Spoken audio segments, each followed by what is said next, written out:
Well, after the past year, most of us are still feeling overwhelmed and anxious, and that goes for our kids as well. Joining us now is Dr. Nicole Berkins, a licensed psychologist, to talk more about well-intentions but unhelpful mistakes that parents can make when supporting anxious kids. Dr. Berkins, good to see you. Great to see you both. Well, let's first talk about the anxiety, because I feel like sometimes you might not pick up on anxiety. You might think it's maybe depression or something else. Can you kind of talk about the differences? Sure. We're seeing more and more kids having anxiety coming out of the pandemic. So it's a thing that we do want parents to be aware of. And really, the signs of anxiety can be physical symptoms, kids complaining of things like headaches, stomach aches, just not feeling well, maybe having other kinds of pain issues. Can be them having a lot of worried thoughts that they're sharing, asking a lot of repetitive questions, trying to get a lot of reassurance and certainty. For younger kids, certainly being more clingy, not wanting to leave parents' side, maybe some nighttime fears that weren't an issue that are now.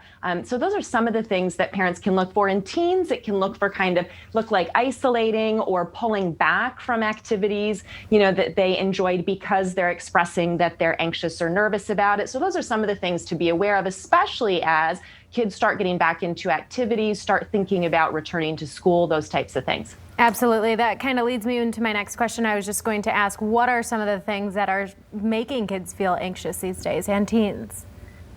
Yeah, there's been so much change in the last 15 months. And really what anxiety is about is heightened sense of uncertainty. So feeling like, wow, there's a lot of change. There's a lot of things I can't control. I don't know exactly what to expect. That's on one side of anxiety. And the other piece is what we believe about our capability to handle that uncertainty. So you can think of it sort of like a scale. As uncertainty and change goes up, if our sense of being able to handle that is pretty low, we're going to feel really anxious. And what we've had is all of this change with schooling, with activities, with how families are functioning. So uncertainty levels have been really high for everybody, and that includes kids.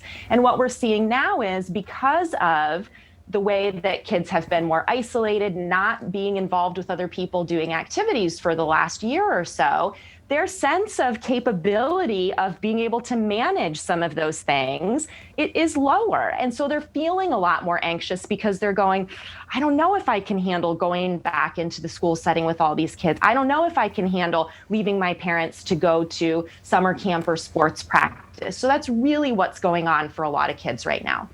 So maybe what are some mistakes that parents are making, and what can they do to correct them? Yeah, it's a great question. And there's two main things I want parents to be thinking about right now. The first is, if we think about that uncertainty and capability to manage it sort of equation, the mistake that a lot of parents make, and it's well-intentioned, is trying to intervene on the uncertainty side and reassure kids that, oh, nothing bad's going to happen. It's all going to be okay. You don't need to worry about it. That's really not helpful. Number one, it dismisses the child's feelings, but it also isn't true, because kids know that we can't guarantee that things are going to work out the way we want them to, or that things are going to go a certain way. So what we want to do instead is really focus on the capability part of that equation, reassuring kids that, yep, things can feel scary. Sometimes we don't know what's going to happen, but that I know you'll be able to handle it. And really talking about their capability to manage it, and reviewing and talking with them about all the ways in previous experiences that they have been able to get through things like that, what it was like when they were in school before, how they've handled it when they have felt nervous about things, helping to boost their sense of being able to manage it. And the other big mistake is avoiding things that are anxiety producing for kids in an effort to help them feel better.